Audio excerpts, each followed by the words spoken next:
Day Channel Duo podcast episode number 42. How you doing, Alexander? I'm well, thank you. How are you, Andy? You know, still a little not feeling great, but Really? yeah, What is it, like flu, cold, or you could say that. wait, wait. Okay, well, I mean, maybe it's just like just not feeling it today kind of mood. Nah, I'm just, We all have those days. yeah, it's not me, bro. Or is it the church Yeah, thing that still threw you for a loop? yeah. Yeah. Yeah, there you go. So Andy's been going to church groups and he's been staying out late and Yeah, Mom, I'm going to church. I know you're yeah, listening. definitely a tough one. So how was your week, Alexander? It's pretty good, Sorry to man. interrupt. No, I was going to ask you the same thing, so I'll start off. But it's been a busy week, but it's good to be busy. You know, sitting around doing nothing kind of gets boring. So it's been busy, but good. Andy, how was your week? I think you're Quit my job. Yeah, you're Went to officially done. church. That's about it. Yeah, officially done with the movie theater, as you would call it, Yeah. for at least the foreseeable future. Yeah. You know, man, it's a good feeling. I remember, it was kind of bittersweet because I probably would have stayed at GameStop a little bit longer because I finally got the store that I really wanted. But at the same time, they closed that store within a year of me leaving. And I remember when I walked out, my last shift as a store manager, I was like, kind of feels good to walk away. Even if I were to ever go back, which I don't think that's in the cards for me, but even if I had any intention of going back, it was just kind of nice to have that It was weird. conclusion. It is a little weird. It feels a little weird because you're like, People well, were like, what "We're gonna now? miss you, buddy," and I was like, "Will you though?" I He mean, was really lying to my face. I swear, dude. Sometimes you're just so cold and unfeeling. Like they like you, Andy. That's not a bad thing.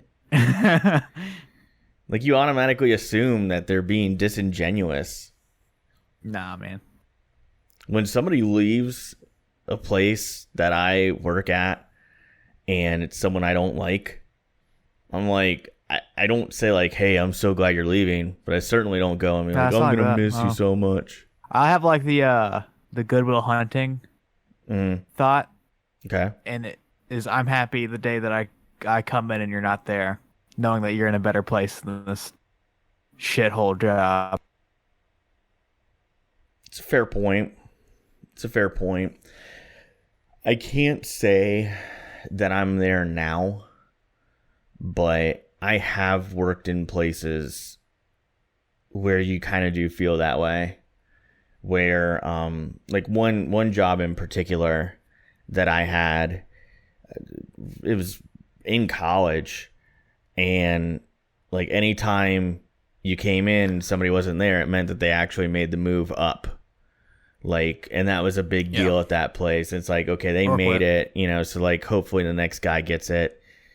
And like when you made it up, you went to a different floor, and like generally speaking, we just didn't see you again. It's kind of weird. Yeah. But anyway, what have you been watching? What have you been playing this week, Andy? I watched. Well, I'll get to playing first. It's easy. Madden Yeah. 20. That's it. Yeah, It's all Alex has been playing. He's been playing Madden World of Warcraft, I presume. a little bit.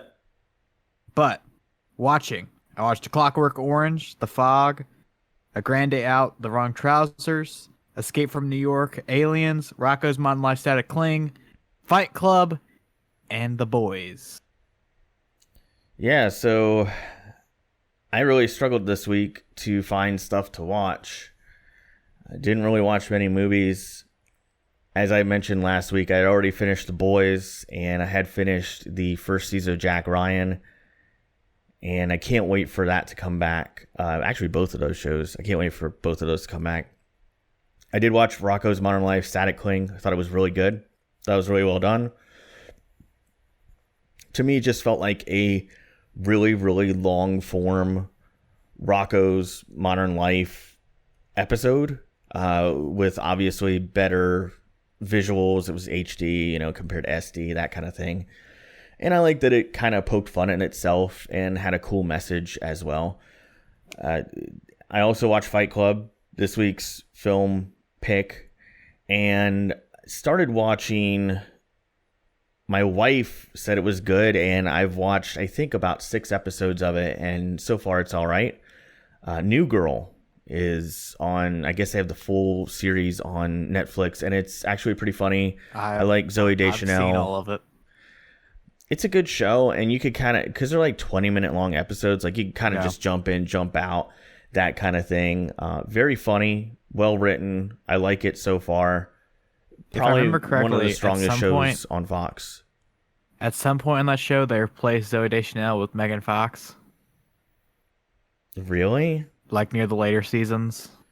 Well, I don't know if I'm really gonna like that part, but because I think she got pregnant or something like that. Yeah, but she's kind of what makes that show funny to me. I mean, she's really the one.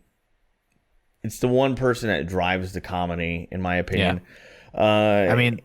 The Wayans brother doesn't last long, but he's amazing. It's true. Yeah. So getting into that, and then I got caught up on wrestling. I was a couple weeks behind on Raw and SmackDown, both. So got caught up on those. Watched SummerSlam.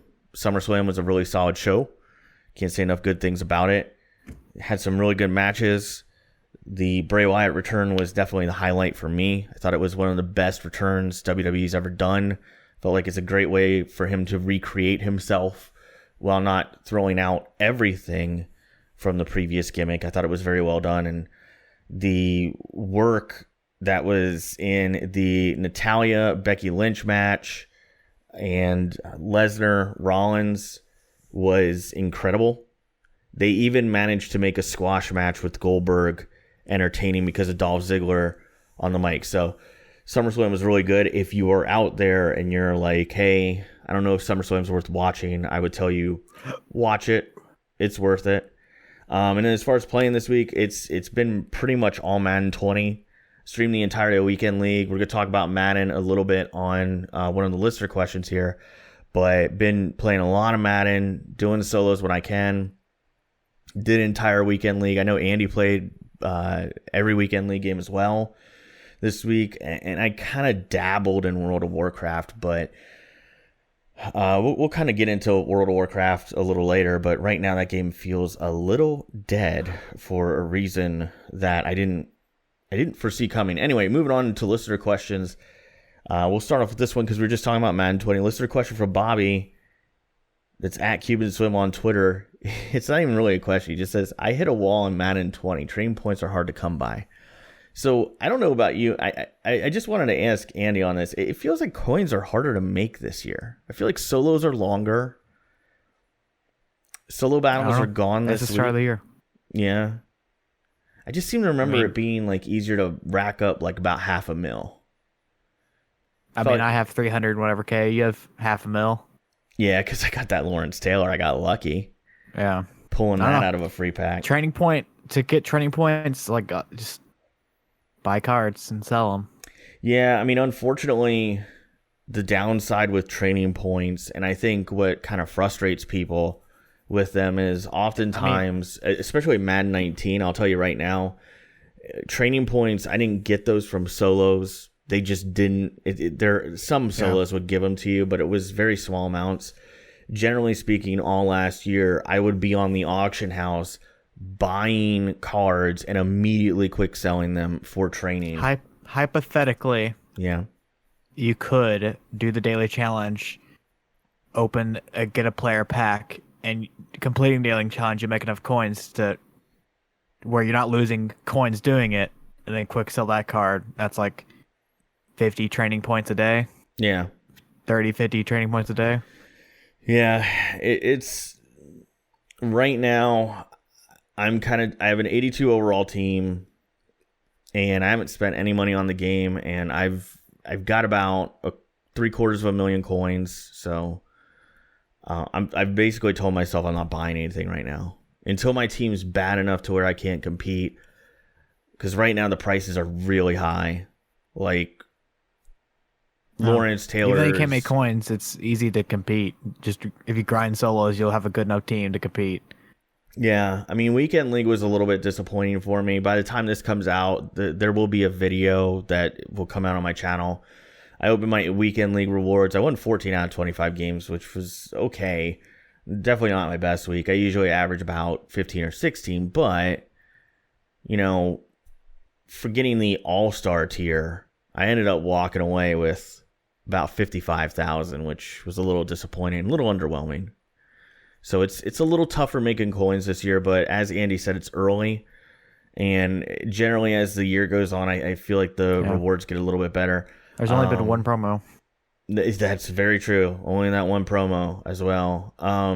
Next question comes from Daniel at Reasons I'm Broke on Twitter. He says, Toy Story changed animated movies forever. Do you miss American-made hand-drawn movies being the standard, or have you grown to accept the CG future? Andy, I'll let you lead off. I mean, there's different ways to take this. Yeah. I can't think of a new hand-drawn movie, but like, there's different ways you can think of this. Kind of the Toy Story style of animation isn't a thing anymore. Now it's the realistic Lion King, Aladdin animation that is all awful. Yeah. Just completely lifeless. So I would miss that, having character and life in your movies, unlike the new ones. But then there's movies like Isle of Dogs that are just completely incredible. That movie's brilliant. Animation. It's a mixture of slow motion. It's like claymation. It's claymation mixed with animation. Yeah. And there's stuff like that. But I feel like there's something that came out recently. It's handmade. I know what you're talking about. I just can't think of it off the top of my head. It just, it's times change. Yeah, I think I've quote Rocco's Modern Life, you gotta adapt. I guess I've kind of grown to accept that CG will kind of be the standard, and see, the second it comes out, it's instantly dated. You're right on that. So, like, I will always cherish the hand-drawn movies from my childhood. I think that they are classics, and I miss seeing that, even though they're incredibly, incredibly expensive to produce, I'm sure. Even stuff like, TV shows like Family Guy, Simpsons, all that, I know that's also expensive for them to produce, and I think eventually that will probably fall by the wayside. If you really think about it, animated shows outside of Cartoon Network are very few and far between. They weren't always that way, so at least American made. So I will miss that, and I really wish there was more of it. But the ones that do come out are generally pretty good. As far as the CG stuff, at first I was a little resistant. Toy Story made things really easy to, get into it. Because it's like, Toy Story is amazing. It's a great series. The animation's great. And then there's been other stuff that has come out over the years that I've really enjoyed, like Megamind, Bolt, I'm trying to think of other animated movies. Up's a good one. I've never even seen Finding Nemo or Finding Dory, but I've heard those were really good. My wife really enjoys those. There's so many more that I'm forgetting. I'm just going off of the top of my head, ones that I could think of. And I even like a lot of the DreamWorks stuff, like even kind of dumb stuff like Baby Boss. Like, I thought that was pretty good too. Or is it Boss Baby? I don't know. I forget. Couldn't tell you. It was all right. It was cute. It was fun. So, like, I'm okay with it. And I'm also okay with, like, some of the CG that's coming out now. So, like, for example, the CG in something like Alita Battle Angel is so good. The CG is so good. Yeah, but no matter how good it is, It does date itself. In 2 years, it'll look. It won't look as good, and then in 5 years, it'll start to look bad, and then 10 years, it's gonna look awful. You're right. So to give you an example of, see, that's the thing with the hand-drawn stuff. The hand-drawn stuff, it never ages poorly. To me, at least. Some people might disagree Even like with the me. Wallace and Gromit stuff was claymation from the 80s. The early Wallace and Gromit still looks incredible. Yeah, I mean, you go back and you watch Gumby, which was claymation. Yeah. Like, it still looks pretty good, and that's from the 60s. 50s and 60s. You know, yeah. And I was going to say, this is a good example. Recently, I went back and I saw some clips of Jimmy Neutron and the spin-off of Jimmy Neutron, Planet Sheen. And those shows, I remember them looking really good for the time. I saw the clips last week of those shows, and I was like, this looks awful by today's standards. So awful that I don't think Nickelodeon would even put it on the air at this point, you know? So I think that's kind of the downside. Yeah, well, there you go. I mean, if at least it's living on in some capacity, but I do think that's the downside of CG. It does age poorly over time. But then again, you could say the same thing about practical effects. Look no further than the Frighteners, right? Yeah, it had some special effects and practical effects that just didn't look very good.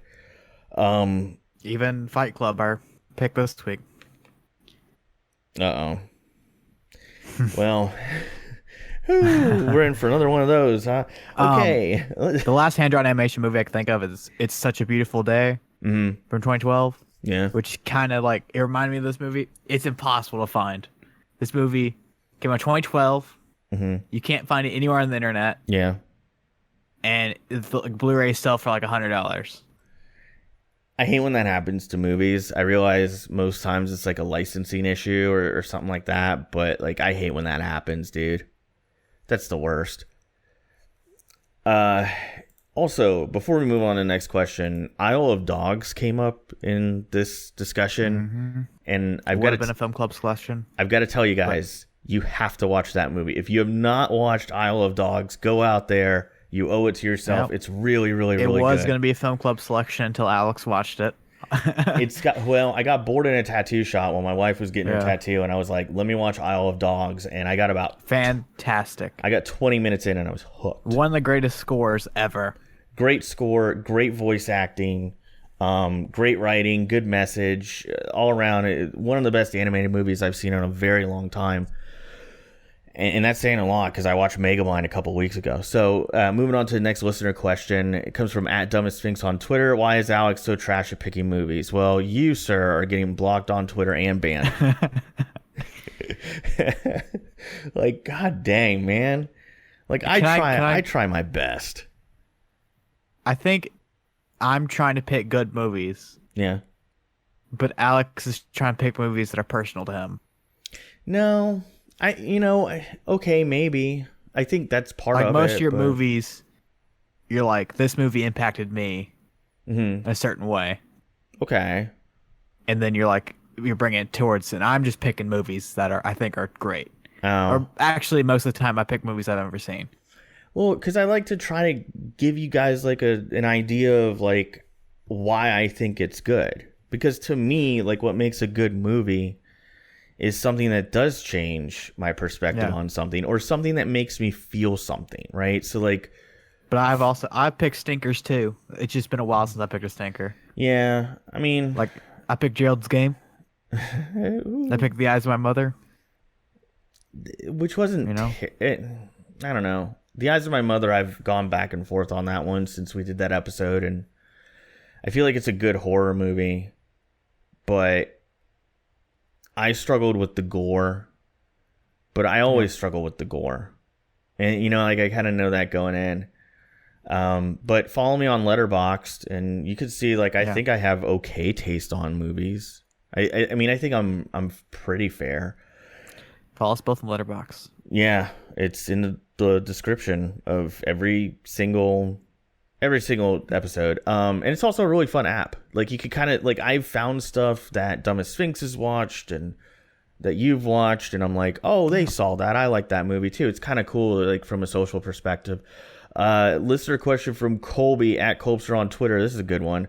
Why is Jerry Jones scared to pay Ezekiel Elliott and or Dak Prescott?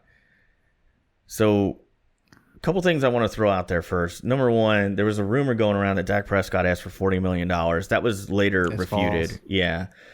And there was also a report, which I'm assuming was refuted along with it, because it was reported by the same person that he was offered $30 million a year and he turned it down. The $30 million offered is true. Okay. He has not declined it. Well, then there you go. I don't think he's scared to pay him. It's just their time has run out. It's not. He doesn't have to pay them. He has to pay Dak, Ezekiel Elliott, Amari Cooper, DeMarcus Lawrence, Byron Jones, all key pieces of the team, all at the same time, all deserving of all pro number. Oh, maybe not Dak, but all deserving like top tier contracts. It's just the Cowboys kind of ran out of time before they won a Super Bowl. It happens, man. I mean, it happened to the Bucs team that won the Super Bowl in 2002. You know, all those guys started coming up for new contracts. The team was already over the cap.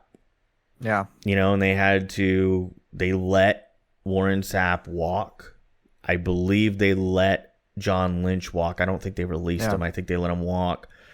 I mean, you make tough decisions. Like the Seahawks. The Seahawks are still a successful team and have great seasons, but they're not the 2015 Seahawks anymore. They had to cut some stuff because they couldn't Earl Thomas pay is everybody. gone. Cam Chancellor's gone. Richard Sherman's gone. Marshawn Lynch is gone. Bennett. Doug Baldwin's gone. Percy Harvin. Yeah. Well, Percy. I'm kidding. Sidney Rice. Yeah. So, my opinion on it is I don't think Jerry Jones is afraid to pay anybody. I don't think there isn't an ounce of doubt in my mind that Jerry Jones wouldn't, if the NFL went to Jerry Jones and said, dude, salary cap doesn't apply to the Cowboys, you're fine. He'd just pay them all, right? MLB rules now. Yeah, he wouldn't care. But, because the salary cap is a thing, I think it's a very delicate balancing act because you're trying to keep as many of those players that I think is about half a dozen that Andy just mentioned. You're trying to keep all of them. And I think Amari Cooper is out. He's not going to stay on the team. They just can't pay him. I hate to see that because they gave up a lot for him. And I think Amari Cooper, if you look at Dak Prescott's year last year, Amari Cooper's arrival helped Dak a lot. A lot. It helped Ezekiel Elliott, too. It does. Ezekiel Elliott not only was better in the run game, he's more efficient in catching the ball in the pass game. And I really hate this idea. I've even seen Cowboys fans say this, Elliott makes Dak good, or Amari Cooper is the only thing that makes Dak good, or some people will say Dak makes Amari Cooper better, and it's they all make each other better. There's a reason that team was built that way because they all effectively make each other better. The Dallas O-line obviously is another big piece of that. Who is the truck and who's the trailer? I don't know, man. I guess what piece is pulling the offense and what piece is getting pulled?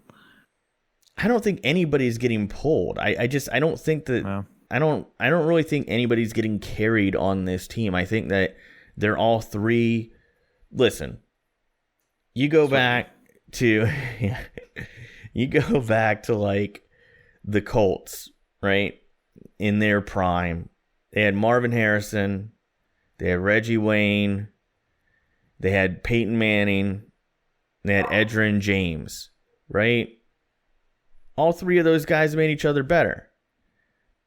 Peyton Manning had an awful first year because they didn't have a running back. when they got one, it's the old triplet policy on, NFL offenses. You want the three. You want a good run attack. You want a good wide receiver. You want a good enough quarterback.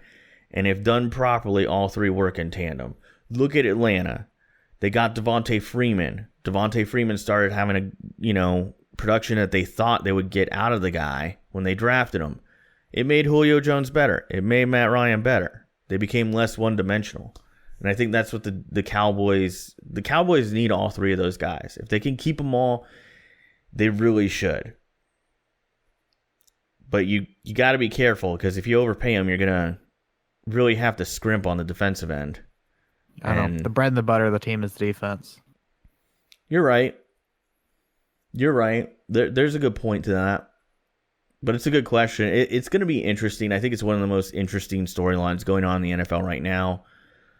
And we'll see what happens. We'll talk about more next episode, the NFL special. Oh, yeah, that's right. It's coming up. So next topic is going into entertainment. We have World of Warcraft Classic launches in 12 days. Is it a good idea to fracture a user base in a game? So I wanted to get Andy's take on this as somebody who doesn't play WoW. So World of Warcraft, well, not yet. World of Warcraft has the current expansion, Battle for Azeroth, which you guys know I've really enjoyed thus far. And they are coming out with World of Warcraft Classic, which they've been talking about for a little bit over a year now, if I'm not mistaken, since it's been officially announced. People have been looking forward to it, but what I've noticed is it's kind of making Battle for Azeroth a bit of a ghost town. So, for example, I'm in a guild with over 120 people. And in the last couple weeks, when I log in, regardless of what time of day I log in, I'm generally the only person online. So I was in my guild chat, and I just put in, well, first off, I typed in the lyrics to Teenage Dirtbag because I was listening to it at the time, and they didn't like that. But they also didn't like that I typed in the guild chat when nobody was online that this guild dead. And it's like I got a really nasty confrontational DM from the person who runs the guild. Like, I'm so sorry you think the guild is dead, but everybody's taking a break until World of Warcraft Classic comes out, and that's what we're going to be on. Well, it's going to be a completely separate game. So, like, it'll have no interaction whatsoever with the current World of Warcraft. So, like, do you think it's a good idea to fracture a game's user base like that? See, to me, like, I feel like it's ruining. And I hate that, though. I was hoping you would bring Call of Duty because I feel like it's the same thing. Like, everybody has that friend who won't get the new map pack. Yeah. I hate it. I mean, you gotta play all the old maps when you party up with that guy. I don't see a bad point to fracturing it. Really? I guess Fortnite did it, man. 3 times. How they have a team deathmatch mode, they have a competitive mode, they have a non-competitive mode.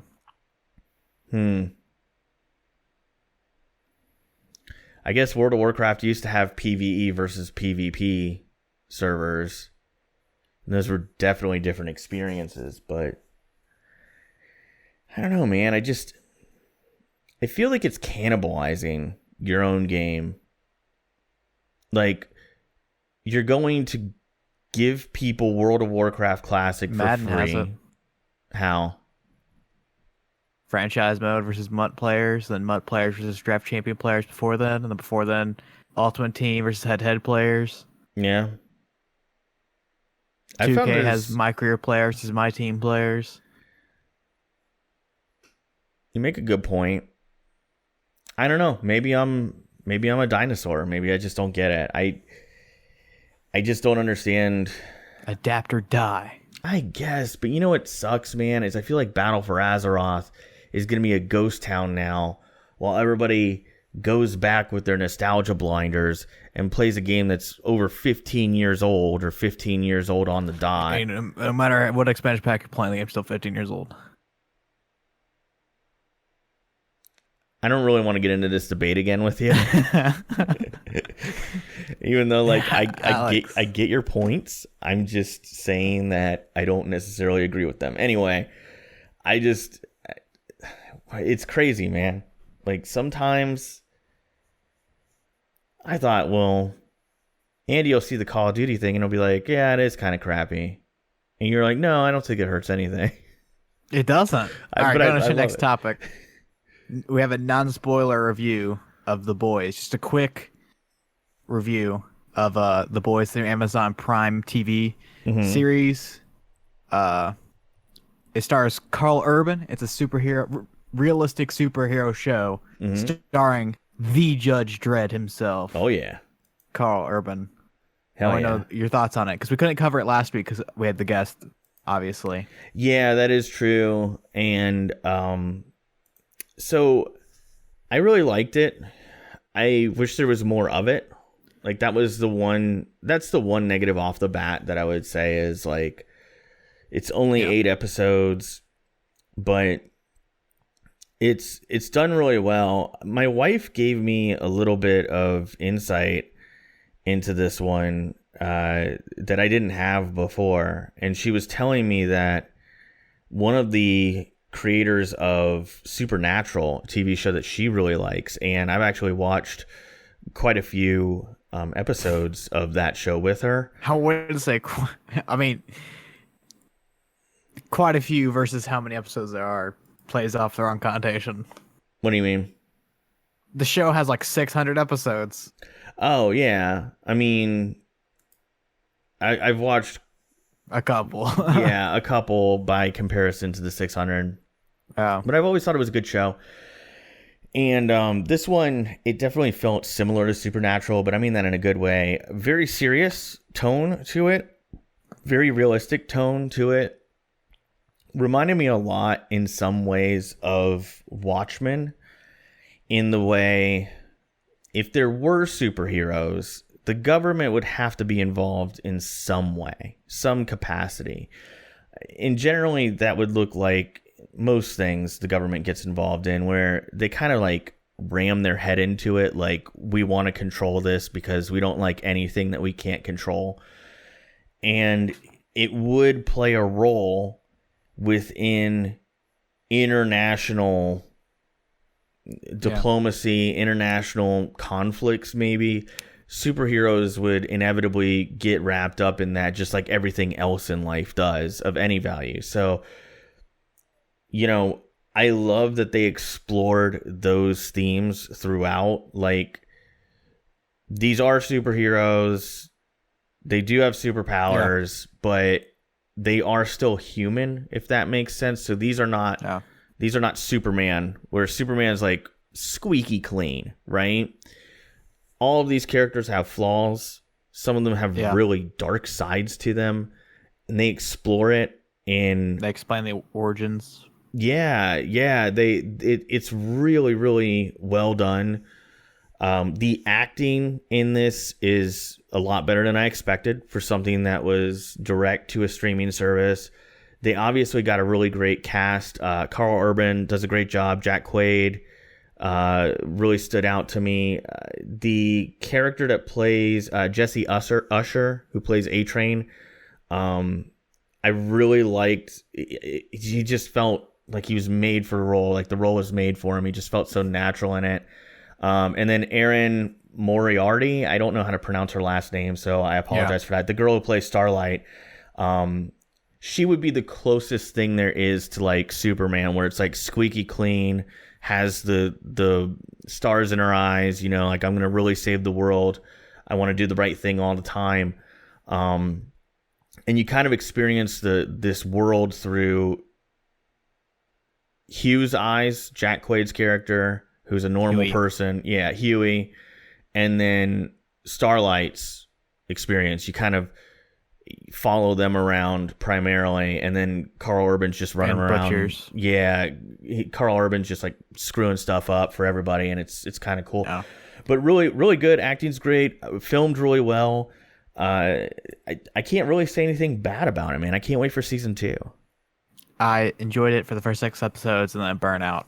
Yeah. And did the thing where most TV show did and didn't do a good. They could have ended the story with a great ending, but had to do something to make that second season. Oh.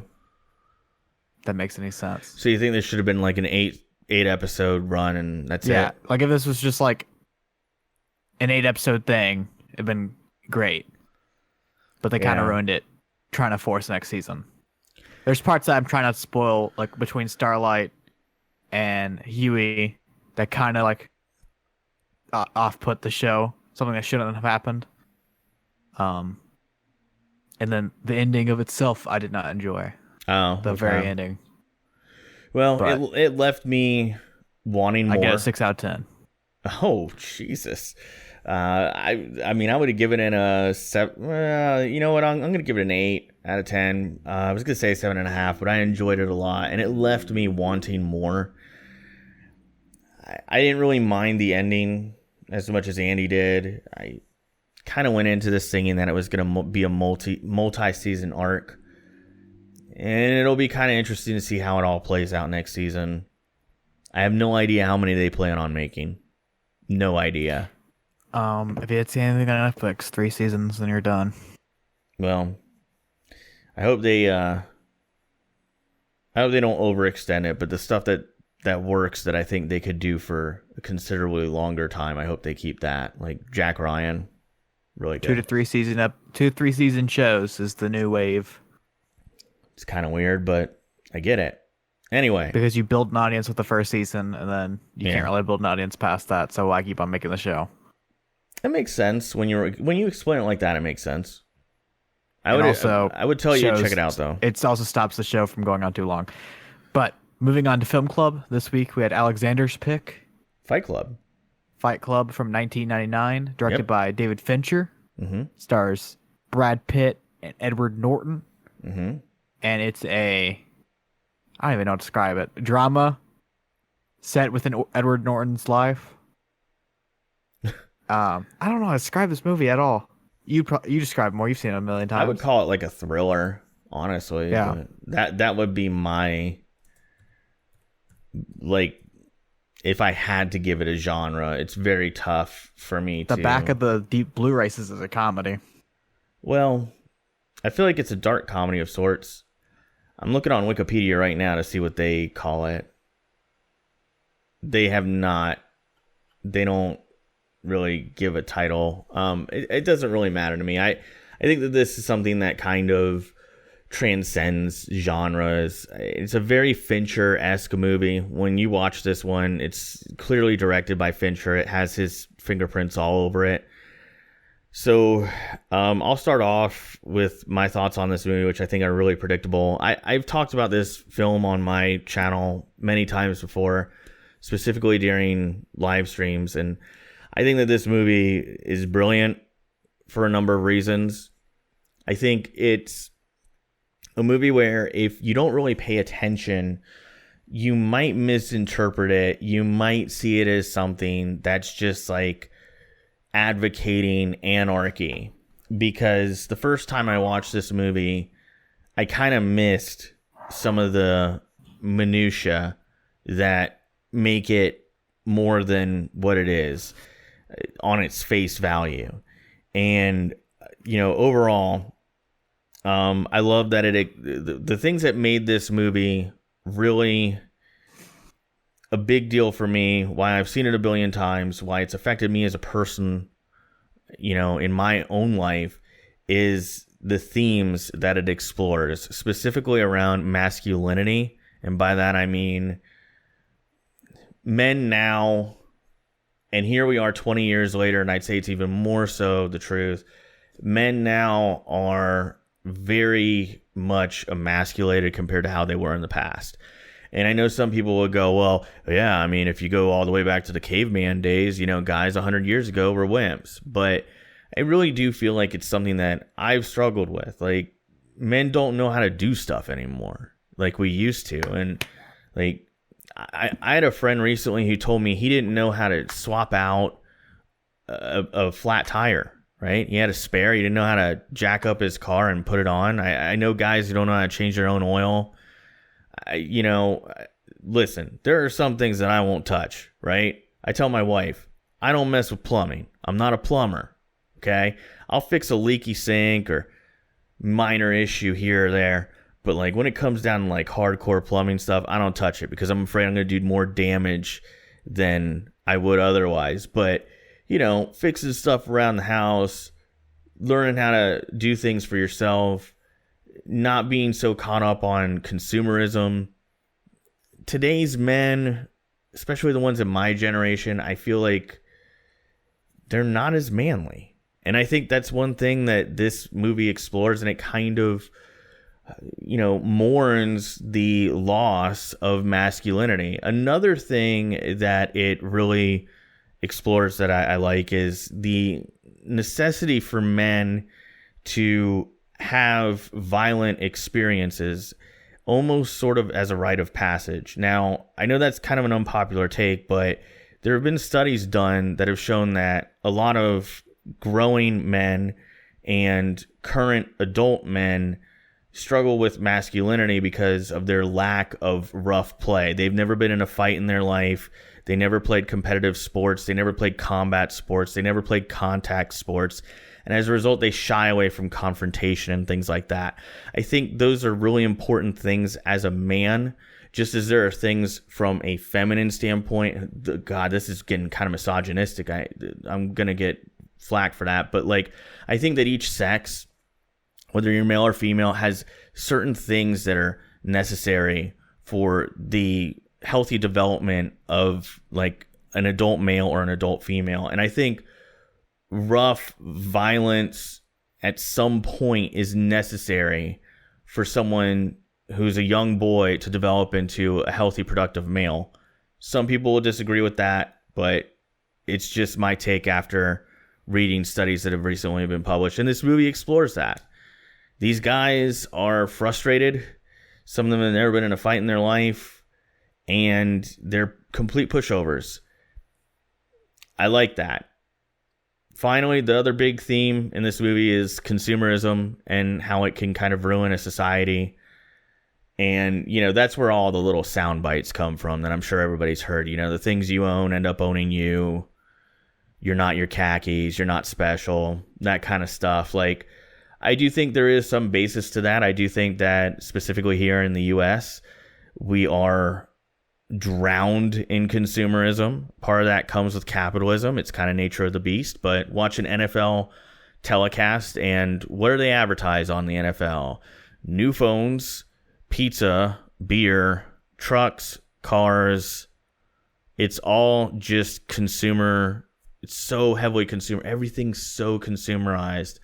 And I do kind of wonder, what else are they going to advertise? I know you got it right. I mean, I'm just, my thing is, at some point, you start to lose purpose. And I think that as a human being, we all struggle with, I've talked about this before, we all struggle with origin, purpose, and destiny. Where did I come from? Why am I here? What's next? That's something I don't. Well, okay, but a lot of people do, right? A lot of people wonder, what's the point of my life? A lot of people need some kind of purpose to be satisfied with how their life is going. And It'll make a purpose. True. I think this movie sums all that up really well. Filmed brilliantly, great soundtrack done by the Dust Brothers, really stood out to me. Still stood, like, I remember popping this Blu-ray in, and I heard that soundtrack opening, and I'm like, oh man, I remember this being so good, and it still holds up today. It's 20 years old. Watched it on Blu-ray. I bought a physical copy for $6 at Best Buy. Still holds up. If they come out with a 4K version, I'll definitely buy it. Great plot. I don't want to spoil the ending for anybody who might not have watched it. I think every man should watch this movie. And, you know, maybe some of you will watch it and say, well, this is junk. It's just advocating anarchy. I don't know. Andy, what do you think about this movie? I don't know. One thing I will say is the second time you brought a movie and you talked about masculinity, so I don't know if that's a problem going on in your life. What? This is the second we had Gran Torino the whole time you talked about masculinity. Now this one. Yeah. I don't know. Gran Torino was a fan pick. But still, it's your takeaway. So, like, you don't... Okay, so I'm not even going to ask you to agree with me that it's a problem, right? But... It's not. Okay, so we'll agree to disagree there. But you don't watch these movies and get that vibe? You don't think that it's directly speaking to masculinity and what it means to be a man? Not necessarily, just how the generations change. Okay. Not really about masculinity. Hmm. And like the thing where you said like not knowing how to change a tire, it's because like you can YouTube it, figure it out. Like just because you haven't been taught something doesn't mean you're not a man. So let me rephrase this. Not being willing to learn and just calling AAA and having some other guy do it for you. I'm sorry, you're not a man. I realize that's not going to be a popular take, but that's really lame. Like, yes, you can learn, but I don't know, man. I feel like even as a culture, look now, you have to tiptoe around people all the time. You have to be politically correct all the time. Everybody's always so offended. You can't say what you feel anymore. You can't have an open and defend people. I'm not. I mean, I think this podcast, and I'll have to mark that down to bleep that out, but because I missed an F-bomb last week. But like, I'm not afraid to offend people. You know, I think that to me, offensive is when you make it personal, right? Like, so if I'm like, Andy, you're not a man because of blah, blah, blah, and like, you're just a POS, right? Like, that would be offensive because I'm making it personal. I don't like, really, you don't need to go there. But like, nowadays it's just so hard to have an open and honest discussion with anybody about anything that is remotely controversial. With their mom telling them that they're special. Well, this movie explores that paradigm as well. I got vibes that it's not really. I watched this movie knowing the ending. Not necessarily the ending. I knew the twist. But I got a vibe from it that the difference between what you think you are and public perception of you is to where like when people think of you isn't what you are, and struggling with like, oh, that's not me. I'm really this person, but you know. But like, I don't explain that point, but like that's what I felt from it. Public perception versus what you actually are. Mm-hmm. I don't know. I didn't really have that much thoughts.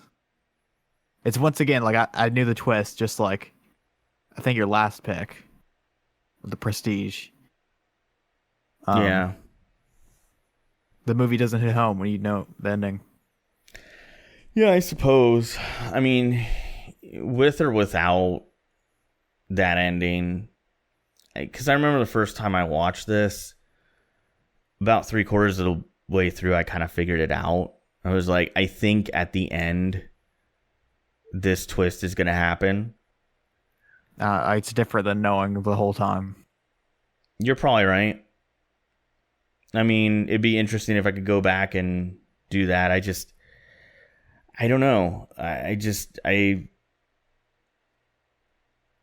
There's that scene with the bathtub where By the way, Brad Pitt, I think this is his best performance I've ever seen him in, and that's saying a lot because I like a lot of his movies. But there's that one scene that really sums up the movie best for me where he's talking with, they call him Jack in the script. They refer to him as the narrator in the novel. And basically, like, Tyler is saying, like, you know, I went to college, call my old man up, say, what's next? Oh, get married. Then what? Have kids. You know, like that kind of thing. And, like, it's kind of interesting because, like, it's just the confines of society and, like, well, that's just what's next, you know? Like, there's nothing, there's no adventure, there's no exploration. Because you're following the blueprint. Yeah. Yeah. This basic blueprint of going to college, getting a degree, getting a job, starting a family, have kids, grow old, and retire. Yeah. It's kind of weird, man. It's a basic blueprint to life. But, I don't know. Like, I'm not following that blueprint. I dropped out of college. And you're going back. Yeah, but, like... Which is a good thing. And you're pursuing something that you're passionate about. Yeah. Which is also a good thing. I'm not going to a community school, getting an HVAC degree, finding my old woman, and having 17 kids. No offense, people that do that, but... Nothing wrong with HVAC. Because down here, those guys make mint, bro. But yeah, you can't outsource it. You know, that's true, man. And, like, you know, another thing they talk about a lot in this movie is, you know, having a white collar job, and, you know, it can be kind of soul crushing. And as someone who has worked white collar jobs, I just thought of it now that you're saying that. It kind of made a point that I experienced working for, like, it doesn't, like, blatantly show it how, like, he struggles with insomnia in the movie, but it kind of does, like, when you work the same job every day, all the days just run together. Yeah. And it's all a blur, and you just hop in and out. Yeah, I mean, it's crazy how we live our life that way sometimes. Like, not everybody does. I realize there's a lot of people who are lucky enough, who are persistent enough, who have enough bravery to do it. You know, if I could, I'd get out of white collar stuff, right? I'd do something that I was passionate about. Get HVAC. Whatever. My point. It's only like a 2-year degree. Yeah, but my point is, like, you know, there are weeks, man, where it just feels like, okay, Monday to Friday is a blur. I enjoy the weekend. Okay, another Monday to Friday, it's a blur. Okay, I get to enjoy the weekend.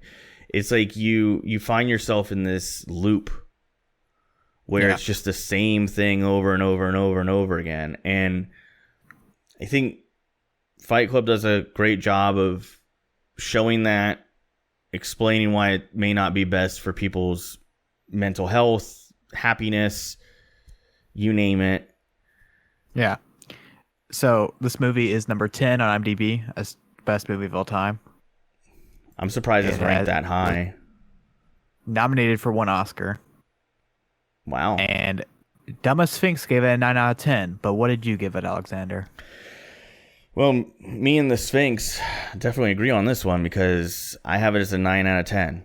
I realize I'm biased because it's something that meant a lot to me when I first watched it 20 years ago. It means a lot to me now. So yeah, 9 out of 10. Andy? Well, I gave it a 7. That's pretty good for you. Is it? Star of the show is Meatloaf. All right, next topic. We got a fan pick this week is In Bruges, I assume is how it's pronounced. 2008. Yeah. Let me quickly Google the streaming sites it's on. It is Daniel's or The Reason I'm Broke's pick, and you can find it on YouTube, Amazon Prime, iTunes, Google Play, Vudu, all for $3.99, or on Netflix. Just if you have a Netflix subscription. Oh, well. So check it out. I'll be streaming it on Netflix then because... Don't want a spoiled review of In Bruges. Yeah. So, next topic. Head into sports. We'll have one topic for today in sports. Because I mean, next week we're going to have a whole hour of NFL talk, but Warren Sapp says Gerald McCoy isn't a Bucs legend after McCoy takes issue with Bucs issuing his number 93 jersey number to Danky Kang Soo. So, Alexander, you're the Bucs fan. What are your thoughts on this? So, at first, I was mad that they gave the 93 to Sue. Then I thought about it, and I think Sapp has a point. They never went to the playoffs the entire team Gerald McCoy was on the team. Like, while he made a lot of Pro Bowls and was a great player and all that, like, I can't think of one great Gerald McCoy anchored defensive team. I can't think of one great year that he was a part of in Tampa Bay. I feel like, unfortunately, Gerald McCoy is a product of consequences that are beyond his control. And I don't think they're going to retire his number. And I think that the way he left was not really the best way. You know, I mean, he wasn't innocent in that divorce. I'm not saying that there should have been a divorce. There shouldn't have been. But he wasn't entirely innocent with the way he acted either. What do You're not on the team. You can't say anything about the number. You're right. And you don't own the number. Have you ever had a player on your favorite team and they were a really good player for a long time, but the entire time they were on the team they were bad? And you're like, God, that sucks for them. You know, wait, what? Have you ever had a player that you really like on your favorite team, and the entire time they're on your favorite team, the team is bad. The team is terrible. So when they leave, I thought you said you have this great player, you really like him, but he's bad the entire time. I was like, what? No. That would be great. What are you saying, Alex? I love this 12th guy on the NBA roster. He's my favorite. He only plays in garbage time, but I love him. Yeah, it made no... I don't know. It's just like Don Mattingly. Don Mattingly was on the Yankees all those years. Most of those teams that he was on were not good. They weren't playoff teams. He never won a World Series with the Yankees. They won one the year after he retired. I don't know. It's just is it a player sport or a team sport argument? With baseball, it's obviously a team sport. Yeah. It's just kind of crazy how that happens sometimes, man. And then it leads to people having really weird legacies. I want to say, I don't know, Mattingly still isn't in the Hall of Fame, but he has great stats. Carmelo Anthony's teams never made the playoffs. Well, no, the Nuggets went to the Western Conference Finals that one year, right? He never won it all. Doesn't matter. No, that's weird. Don't have a chip. His career is going to be viewed kind of oddly. Allen Iverson. Allen Iverson's another really good example of somebody who went to one finals. I think they got swept, or maybe they won one game, and now Karl people. Malone. That's another tough one. John Stockton, yeah. Even Charles Barkley. It's kind of crazy, man. Well, I'm sorry for McCoy, but yeah, it looks like the Bucs moved on, and I would encourage him to do the same as well. I do miss him, though. He was a good player. He was a great locker room influence, and he was great in the community. Anyway, wrapping up here. iTunes. Let me just do this real quick. Everybody watching this, if you want to see the audio version or vice versa, go to deadchannelduo.com. It'll give you a list of all of our platforms. So, for example, if you found us on YouTube because last week's episode did really well and you're like, oh man, I wish it was an audio-only version, deadchannelduo.com, and it'll give you a link to every platform that we're on. We're on almost everything. We're still trying to get on a couple other ones. iHeartRadio continues to elude us. Anyway, Patreon. Want to give Patreon shout-outs to Daniel, Bobby, and Jared. They are on the Andy tier, Daniel and Bobby, and Jared is on the gold tier. And he's going to be getting that stream in the very near future. Jared is. And then, by the time this episode goes up, decals for all three of our patrons will be going out. So thanks for your patience on that. We got them a little bit early, so they'll be going out by the time this uploads.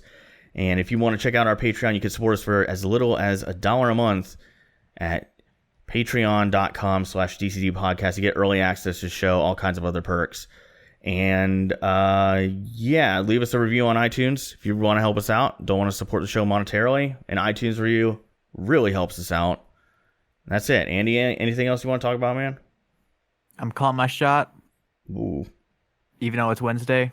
Wasn't it crazy last night that Stipe Miocic won and Daniel Cormier retired? That's all. Wait. What are those two When things? This comes out, that happened yesterday. Oh, so you're predicting... This Saturday, Stipe Miocic, Daniel Cormier heavyweight title, main event, UFC 241. Stipe Miocic will win, and Daniel Cormier will retire. Well, I guess that's going to happen now because you totally nailed the Westbrook trade. So that was weird. So he's calling his shot now, guys. Well, I guess by the time you see this, you'll see if he was right. So that's going to do it for DCD 42. See you guys next week. Das Vidania.